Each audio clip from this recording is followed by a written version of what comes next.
ഇന്ന് പഴയകാല രുചികളിലൊന്നായ മുപ്പുളിയാണ് തയ്യാറാക്കുന്നത്.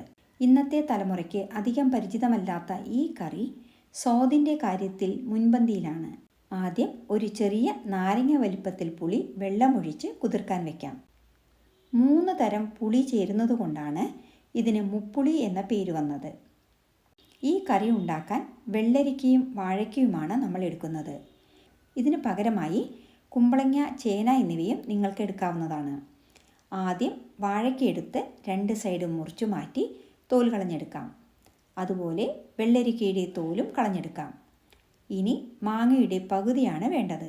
ഇനി ആദ്യം വെള്ളരിക്ക ഇങ്ങനെ ക്യൂബ്സായിട്ട് കുറച്ച് വലിപ്പത്തിൽ മുറിച്ച് ഒരു ചട്ടിയിലേക്ക് ഇട്ട് കൊടുക്കാം. രണ്ടാമത് വാഴയ്ക്കയും മുറിച്ച് ചട്ടിയിലേക്ക് ഇട്ട് കൊടുക്കുക.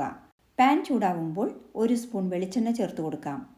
ഇനി ഇതിലേക്ക് 1/4 സ്പൂൺ ഉലുവയും 1 സ്പൂൺ ഉഴുന്നുപരിപ്പും 1 സ്പൂൺ പൊന്നിയരിയും ചേർത്ത് വഴറ്റുക.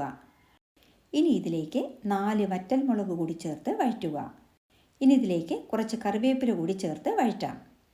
ലൈറ്റ് ബ്രൗൺ കളർ ആവുമ്പോൾ 1 കപ്പ് തേങ്ങ ചിരവിയത് ചേർത്ത് വഴറ്റുക. ലേശം മൂത്ത് വരുമ്പോൾ 1/4 സ്പൂൺ മഞ്ഞൾപ്പൊടിയും 1/2 സ്പൂൺ മുളക് പൊടിയും ചേർത്ത് വഴറ്റുക. ഒരുവിധം വഴഞ്ഞു വന്നാൽ വാങ്ങി നമ്മൾക്കിത് തണുക്കാൻ വയ്ക്കാം.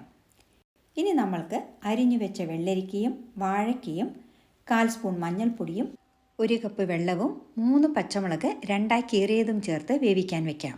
പച്ചക്കറികൾ 1/4 ഭാഗം വെന്ത് കഴിഞ്ഞാൽ മാങ്ങ നുറുക്കിയത് ചേർക്കുക. വറുത്ത് വെച്ച മസാല നല്ലപോലെ ചൂടാറിയിട്ടുണ്ട്. ഇത് നമ്മൾക്ക് അരച്ചെടുക്കാം.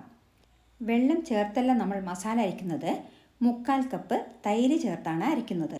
നല്ല നൈസായി അരച്ചെടുക്കുക. ഇനി അരപ്പ് കഷ്ണങ്ങളിലേക്ക് ചേർത്ത് കൊടുക്കാം. മിക്സിയിൽ 1/4 കപ്പ് വെള്ളം ഒഴിച്ച് അലസി അതുകൂടി ഒഴിച്ചു കൊടുക്കാം. ഇനി 1 മിനിറ്റ് മസാലയുടെ പച്ചമണം മാറുന്നതിന് അടച്ചു വെച്ച് തിളപ്പിക്കുക. ഇനി വാളൻ പുളി കുതിർത്ത് ചണ്ടി കളഞ്ഞ് പുളിവെള്ളം ഒഴിച്ചു കൊടുക്കുക. ഇനി സ്വാദ് ബാലൻസ് ചെയ്യാൻ 1 സ്പൂൺ ശർക്കര, അതായത് വെല്ലം കൂടി ചേർത്ത് കൊടുക്കുക. 1 സ്പൂൺ കല്ലുപ്പ് കൂടി ചേർത്ത് കൊടുക്കാം. അടച്ചു വെച്ച് 1 മിനിറ്റ് തിളപ്പിക്കുക. ഇനി ഗ്യാസ് ഓഫ് ചെയ്യുക. ഇനി കറിയിലേക്ക് കടുക് താളിച്ചത് ഒഴിച്ച് 10 മിനിറ്റ് അടച്ചു വയ്ക്കുക. നല്ല ടേസ്റ്റി മുപ്പുളി എല്ലാവർക്കും ഇഷ്ടമായി എന്ന് കരുതുന്നു. ഇനി ഇത് ചോറിൻ്റെ കൂടെ സെർവ് ചെയ്യാം. വീഡിയോ ഇഷ്ടമായാൽ ലൈക്ക് ചെയ്യാനും ഷെയർ ചെയ്യാനും മറക്കരുതേ. Thanks for watching and supporting.